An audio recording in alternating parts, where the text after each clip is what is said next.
Bonjour, devant les grands médias français enfin attentifs, l'histoire bascule en Tunisie. Alors que l'avenir du régime de Ben Ali, à l'heure où nous enregistrons cette émission, semble sur le fil du rasoir, nous allons revenir sur un mois de soulèvement tunisien et la manière dont les médias l'ont traité ou d'ailleurs ne l'ont pas traité. Et évidemment, on parlera aussi du rôle joué par Internet. Vous êtes président du mouvement Birsa, qui est un mouvement de jeunes Tunisiens opposants. Moi, je ne dis pas que Ben Ali doit partir, parce que en tant que citoyen et jeune Tunisien, je crois que les cartes doivent être mises dans les mains du peuple tunisien. Et il n'y a pas d'appel à faire au président Ben Ali pour lui dire qu'il faut qu'il parte ou qu'il ne parte pas. Je crois qu'il, depuis 23 ans, il a été sourd à toutes les demandes du peuple, et je suis absolument persuadé, même aux demandes de ses conseillers ou de gens qui étaient assez raisonnables pour lui demander de partir. Je crois qu'aujourd'hui, il faut redonner la souveraineté au peuple, il faut vraiment remettre les cartes dans les mains du peuple. Au-delà de la formule, ça veut dire quoi? Ça veut dire organiser quoi? Une élection présidentielle, des législatives? Il faut faire un référendum? Il faut faire quoi? Redonner la parole au peuple? C'est-à-dire que là, on est dans une position... Ben Ali est un boxeur qui a été un tout petit peu surpris, qui est dans les cordes et qui est sonné. Bon. Et comme tout boxeur, il cherche à gagner un tout petit peu de temps, et il nous refait exactement comme vous avez dit. Et vous le lui accordez alors? Ah non, absolument pas. Ah non. Nous, on n'appelle pas Ben Ali à partir, on appelle le peuple, et dont je fais partie, à chasser le président Ben Ali. Ah, c'est vraiment très différent. D'accord, c'est absolument différent. Non, c'est plus clair comme ça. Oui, mais non, je vous avais mal compris au début. Voilà, c'est-à-dire que il n'y a rien à demander à un tyran. Il faut demander à un peuple. Quand vous me dites qu'est-ce qu'il faut faire maintenant, je pense qu'il faut parler, si vous voulez, de façon à faire un vrai contrat social. Si vous me permettez, d'un trait, mais c'est vraiment important, c'est que quand Bourguiba est venu en 56, il a fait un contrat social tout seul avec le peuple. C'est-à-dire qu'il a décidé, il a dit je décide tout ça pour les Tunisiens. C'était des mesures progressistes, certes, mais qui n'ont jamais été prises dans la concertation.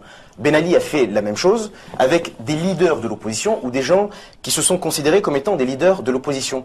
C'est vrai que j'ai entendu que certains partis d'opposition avaient rencontré Ben Ali ou iront le voir.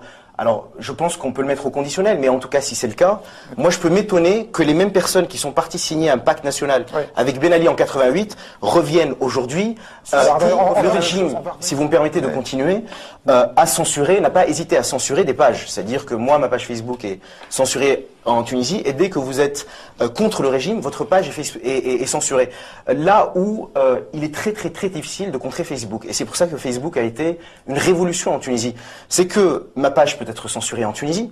Si j'ai un ami expatrié qui peut avoir accès à mon profil et qui voit une vidéo qui est intéressante, il peut la partager, il peut la mettre sur son profil à lui qui n'est pas censuré. Et du coup, des gens de Tunis peuvent voir la vidéo et la partager eux-mêmes. C'est-à-dire, excusez-moi, ce qui était censuré, c'était la consultation de certains comptes Facebook bien choisis en Tunisie, mais en revanche, le compte lui-même n'était pas censuré et vous pouviez continuer à alimenter votre... Le compte est censuré et non piraté, c'est-à-dire qu'il est, comme vous dites, non consultable à partir de la Tunisie. Mais vous pouviez y mettre tout ce que vous vouliez. Absolument. À destination parce que, vous savez, on a eu tendance, nous, Tunisiens, je vais vous donner le point de vue tunisien, à beaucoup attendre de la presse française. C'est-à-dire que quand on parle entre amis en Tunisie, alors est-ce que Le Monde a fait quelque chose sur ce qui se passe en Tunisie? Est-ce que Libé a fait quelque chose? Est-ce qu'on en a parlé à la télé? Et il y avait ce sentiment, un genre de fatalisme qui voulait dire qu'on peut nous rien faire sur place et que les médias français et étrangers, et surtout français, se chargeront de communiquer sur ce qui se passe chez nous. Et là où moi je vois une vraie révolution, plus qu'une révolution médiatique, mais une révolution journalistique et démocratique, c'est que les gens ont pris leur smartphone, ont pris leur portable et ont commencé à faire du journalisme citoyen. D'abord parce que les journalistes tunisiens ont essayé de faire leur travail, mais vous connaissez les conditions dans lesquelles ils essaient d'exercer leur profession, mais chaque citoyen est devenu en Tunisie un journaliste et un relais à la fois pour les journalistes tunisiens et à la fois pour les journalistes français. Donc, quelque part, merci les médias français pour ce retard à l'allumage, quoi. Presque merci, et vous voyez que les premières images qui sont arrivées sont des images qui ont été prises par des citoyens tunisiens. Et en cela, c'est une révolution participative. Si les envoyés spéciaux soient sur place, il n'y avait que des images, effectivement, amateurs. Il faut pas se leurrer, c'est une vraie révolte du peuple. C'est une vraie révolte du peuple. Et pour rebondir, si vous me permettez de répondre peut-être un tout petit peu tardivement à votre question, pourquoi il y a eu un traitement médiatique tardif, c'est aussi parce que les politiques de l'opposition, et y compris ceux qui étaient en France, n'ont pas d'abord été à l'origine de ce qui se passait, mais ont pensé que ça allait se terminer. Et n'ont pas canalisé le mouvement et n'ont pas pris le mouvement. Les hommes politiques, pour certains, n'ont pas su se positionner. C'est-à-dire qu'ils n'ont pas fait un travail. Ils n'ont pas fait un travail d'homme politique, c'est-à-dire qu'ils ont fait un travail de défenseur des droits de l'homme. Or, il y a des organisations des droits de l'homme, il y a la FIDH, il y a Amnesty, il y a des gens, il y a la Ligue tunisienne des droits de l'homme, pardon, dont le travail est justement de dénoncer les actes attentatoires à la liberté, à la dignité, les actes de torture. Excusez-moi, un travail de défenseur des droits de l'homme, c'est pas un travail politique ? La politique ne se résume pas à la défense des droits de l'homme. Certes, mais ça en fait pas partie. Ça en fait partie, mais ce n'est pas que ça. Qu'est-ce qui a manqué alors ? Quand vous faites de la politique, Il a manqué un leadership. Un leadership vous intéresse sur sur la position des autorités françaises. Vous savez, j'aime bien le rappeler, on a eu notre indépendance un 20 mars 1956. Et depuis cette date-là, on est un État, en principe, souverain. Et quand j'entends des amis français ou tunisiens me dire « mais est-ce que tu n'es pas choqué par le silence des autorités françaises ?» Je dis non, puisque en quelle qualité les autorités françaises se prononceraient sur la Tunisie ?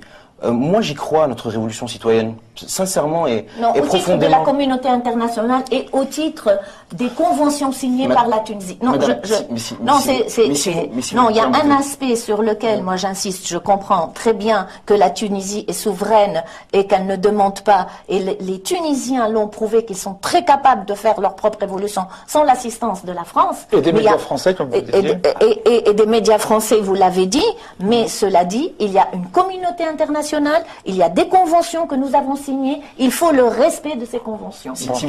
Alors, est-ce qu'on peut laisser le jeune homme finir ? Oui, très bien. Si vous me permettez, moi je suis d'accord. Je suis d'accord avec vous. Je crois qu'en Tunisie, on a vraiment besoin d'une révolution. Alors je sais que le terme est fort, mais c'est aussi une révolution des consciences, une révolution citoyenne qui est menée par les citoyens. On a besoin d'un mythe collectif fondateur.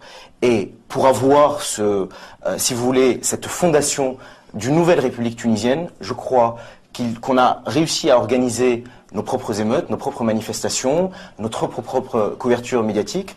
Je ne suis pas absolument persuadé qu'on ait besoin de la communauté internationale. Alors vous êtes dans votre rôle de la présidente de la FIDH. C'est pas un rôle. Non, mais dans votre rôle, dans cette position, mais bien entendu.